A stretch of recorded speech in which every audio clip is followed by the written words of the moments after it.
மருதாணி வைக்கிறதுனா எனக்கு ரொம்ப ரொம்ப பிடிக்கும். ஆனால் 8 புள்ளி கோலம்லாம் கையில் சத்தியமாக எனக்கு போடவே தெரியாது. அப்படி போட ஆரம்பித்தாலும் நான் ஒரு பக்கம் போவேன், அது ஒரு பக்கம் போவோம். ஸோ அதனால் இந்த ரிஸ்க்லாம் வேணாம், நம்ம கொஞ்சம் எமர்ஜென்சி சுச்சுவேஷன், அதெல்லாம் டக்குன்னு மருதாணி வேணுன்றதுனால இந்த மாதிரி ஒரு மெஹந்தி ஸ்டிக்கர் வாங்கி நம்ம ட்ரை பண்ணி பார்ப்போம் அப்படின்னு தான் இந்த 3 ஸ்டிக்கர் வாங்கியிருந்தேன். என் பொண்ணுக்கு 2 ஸ்டிக்கர், ஏன்னா அவளுக்கு தான் மெயினாக தேவை. ஸோ அதனால் இன்னும் ஒன்று பார்த்தீங்கன்னா எனக்கு கொசுறு, எனக்காக ஒரு ஸ்டிக்கர்.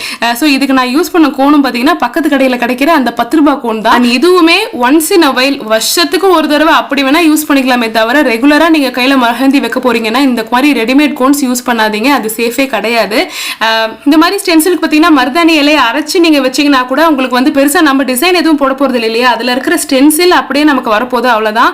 ஸோ யூசேஜ் வைஸ் கொஞ்சம் சிம்பிளா தான் இருக்கு, ஏன்னா அதுல இருக்கிற டிசைனுமே ரொம்பவே சிம்பிள். ரொம்ப ஒரு எமர்ஜென்சி சுச்சுவேஷன்ல நாளைக்கு அர்ஜென்ட்டா வேணும்பா அப்படின்னா அந்த மாதிரி டைம்ல வேணா இந்த ஸ்டென்சில் யூஸ் பண்ணலாமே தவிர இங்க எந்த விதத்திலையும் இதோட அவுட்புட்டை வந்து ஒரு பிரைடல் மெஹந்தி ஆர்டிஸ்டோட ஆர்ட் ஒர்க்கோட கம்பேர் பண்ண முடியவே முடியாது. ஏன்னா அவங்க ஒரு மணிக்கணக்கா பொறுமையா உட்கார்ந்து செய்யற ஆர்ட் வேற, இது ஸ்டென்சில் ஒர்க் வேற. எந்த ஸ்டென்சில் வந்தாலும் அதை ரீப்ளேஸ் பண்ண முடியாது. ஒரு எமர்ஜென்சி சிச்சுவேஷனுக்கு வேணா இதை நீங்க வாங்கிக்கலாம். இதோட லிங்க் வேணும்னா ஸ்கிரீன்ல டிஸ்பிளே பண்ற, தேவைன்னா செக் பண்ணுங்க. Bye by.